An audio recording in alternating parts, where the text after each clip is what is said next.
Hi, my name is Jeff Bellantine. I'm an independent filmmaker from Philadelphia, Pennsylvania.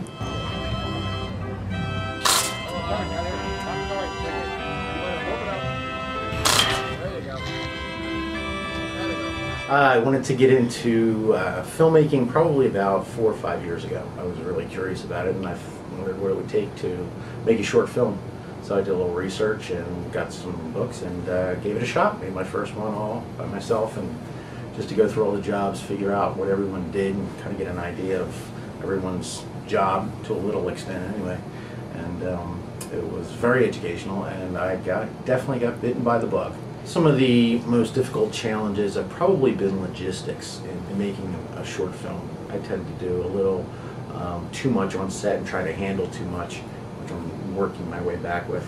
I've been lucky enough to, from day one, is to surround myself with the best possible crew and cast members that I've been able to find, and they've helped immensely with progress in the films and making quality productions.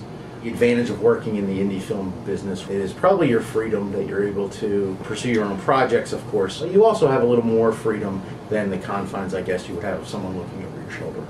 So the short film Dancer, we shot back in 2010. It came about in a very odd way. I usually don't write scripts. It was for a contest online. 10-minute limit, had to be on the topic of perfection or sacrifice. I chose sacrifice. So I kind of geared the story around that, pretty much put all the pieces together for the contest. A few of my friends read it and decided that I shouldn't give it away, sign the rights off with the contest, and I should keep it, make a little short. And it came out fantastic.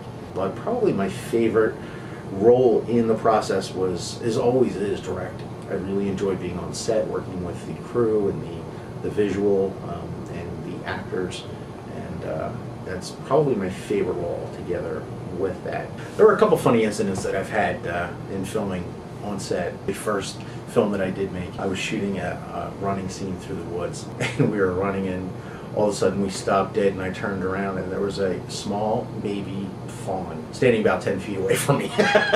We just all froze and kind of looked at the deer, and I proceeded to then film the deer, which we actually wound up putting in the movie, which was a nice cross shot from the dramatic incident that was going on and softening it up. Another short film that we shot a few years ago was called Foreclosed, shot with Mara Lessman, Roseman Carlo, Fioretta, and we were in the Poconos and we're filming outside. We all stopped because we turned around and there was a deer kind of standing up on its hind legs with its front hooves up in the air.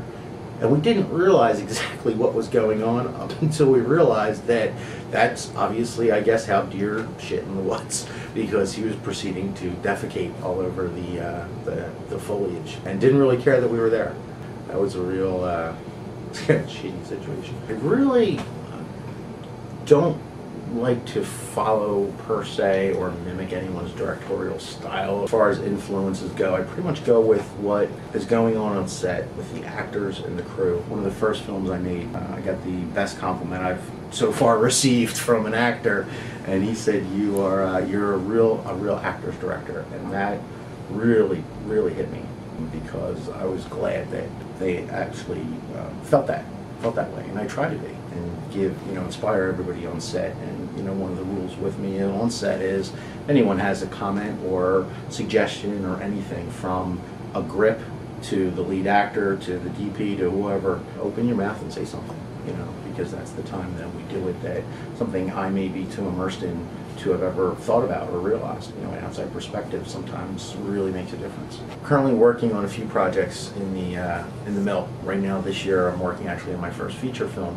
which is tentatively titled Black Squirrels Learn the Dark Secret, which will be a feature-length mockumentary kind of revolving around the conspiracy with black squirrels and what the government's really been doing with them over the years. And that can be found at learnthedarksecret.com. There's also another short that I do have in the works called No More I Love Yous. I'll probably begin production sometime this year. My website, you can find me at swordfishfilms.com. We've also grouped in and are underneath Chicken Rock Entertainment, and you can find information there about the projects we're working on, what's coming up new. Go see it.